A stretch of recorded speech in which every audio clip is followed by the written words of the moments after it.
good morning, and welcome back to our Behind Her Brand Monday Morning Brew. For those who may be new here, I am Kimberly DeShields-Spencer, the founder of Behind Her Brand, and we do these Monday morning brews just for a few minutes, sharing insights and just different thoughts that are put in my heart to share with you all. And today, I'm going to pick it up slowly because I have hot chamomile tea in here today, but I got my mug, so very blessed. I love to have a good brew first thing in the morning. So today, I wanted to talk to you about something that has really patterned how um, I've grown my business.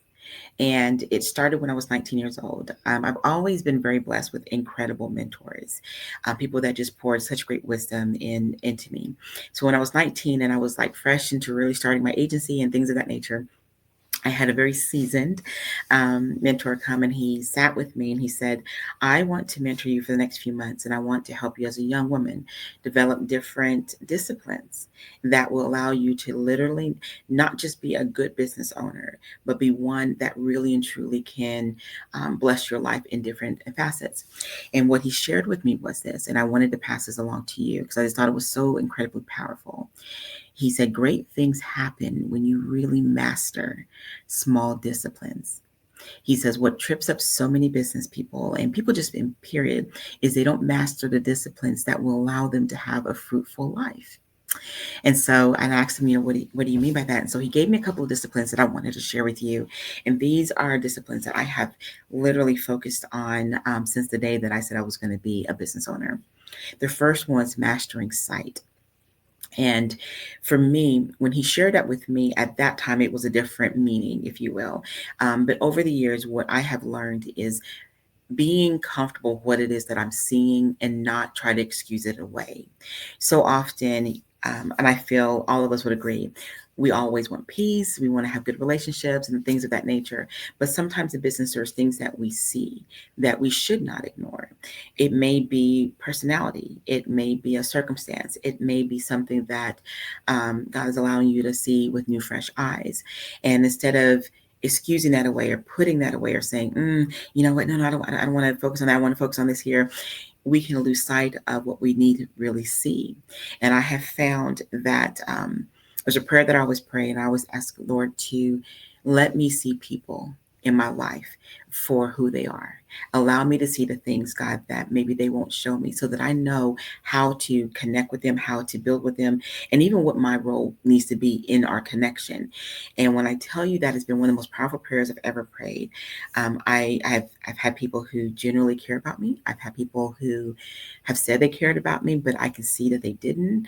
And did it mean that I cut them off? No. It just means that I work with them in different ways. But really mastering sight and really mastering what it is that you're seeing and not taking it in for judgment or taking it in to say, whatever it might be like immediate, but taking it in and saying, okay, what is this that I'm seeing? Why do I need to see this? Why is it being shown to me right now?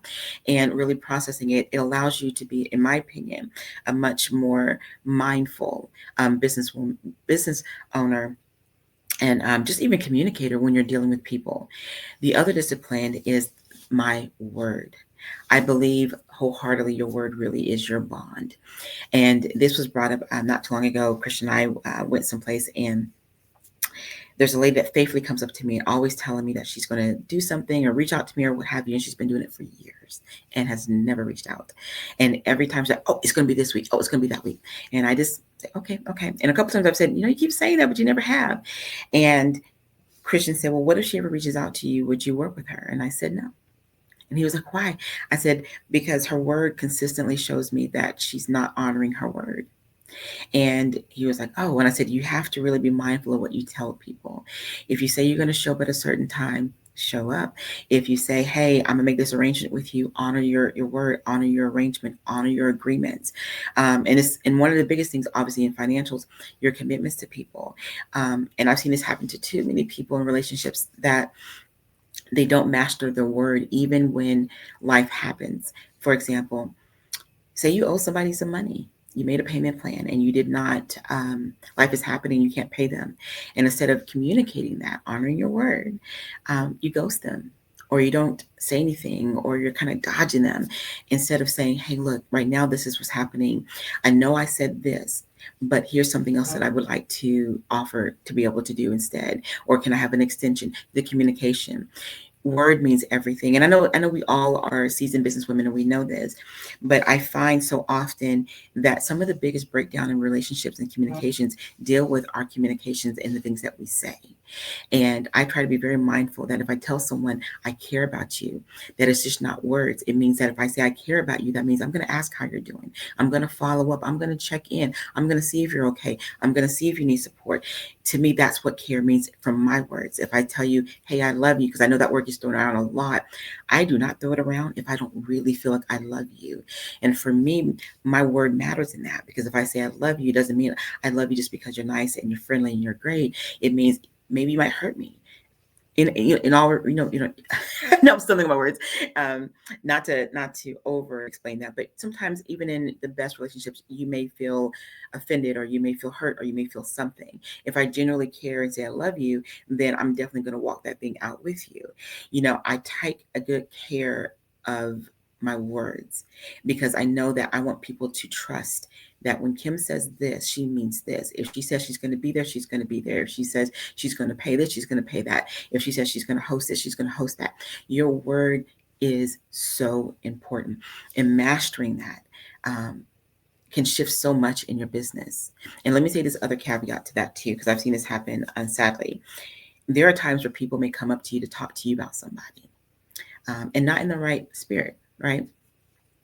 And people who know me well know I will shut down a conversation when I'm like, I know this person, because I know their word, I know their integrity, I know who they are, and what you're saying sounds misaligned with the person that I know. So when your word stands true, it also creates different layers of people trusting your integrity, trusting your character, trusting you, period. Okay. Mastering that can open up incredible doors.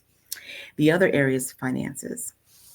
And I'm not talking about necessarily financial planning. Okay. Well, in a sense, I remember my mentor told me, he said, always do a percentage for tithes and offering.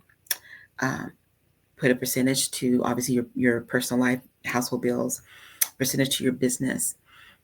And he also said, always put aside, not emergency fund. He said, just put a little extra to the side, just period. And I said, okay. So you always split. He goes, I don't care if you get $5, $10, $1, or $1 million. You split it in 4 different ways. And he says, get into the habit of doing that every single time something comes in. He said, you don't want to live on the majority of what you bring in. You want to live on a percentage of it, so that you can build it in multiple ways. You can pour into the church, pour into your family, pour into your business, and even have things over here just like for just in case. And he never called it an emergency fund. He was just like, just in case over here. If you want to invest, if you want to participate in something that you didn't plan for, all the different things. And I'm going to tell you, that has served me well.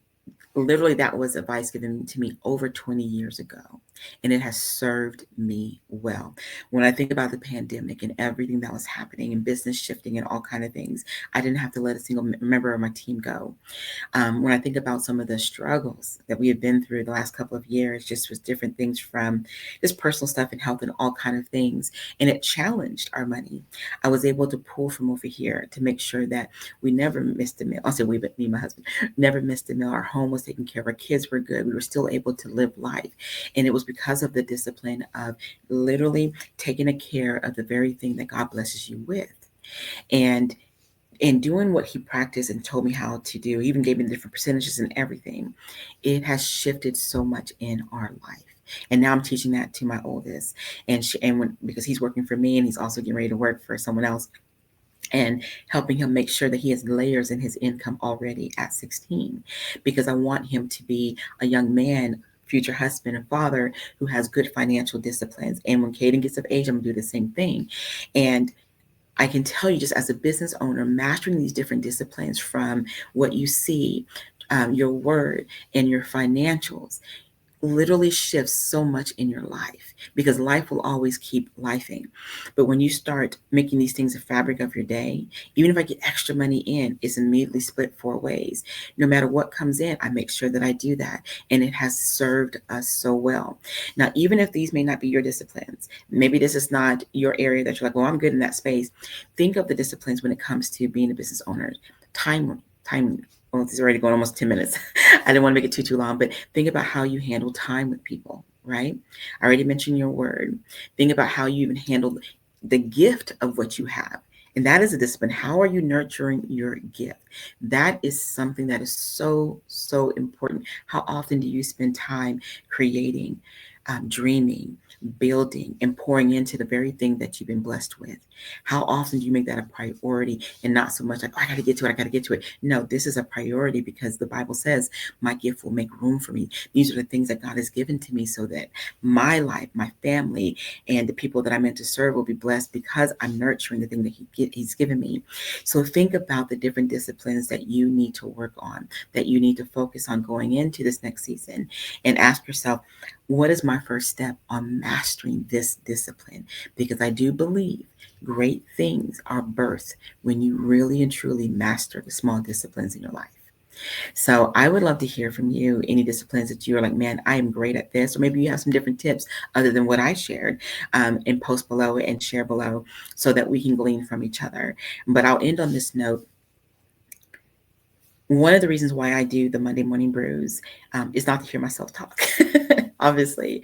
But I'm hoping that if even just one piece, one crumb of my journey helps you, um, then this is all definitely worth it. Or if you read someone's comment and you're like, oh, I love what she shared, that means so much to me, then it's worth it.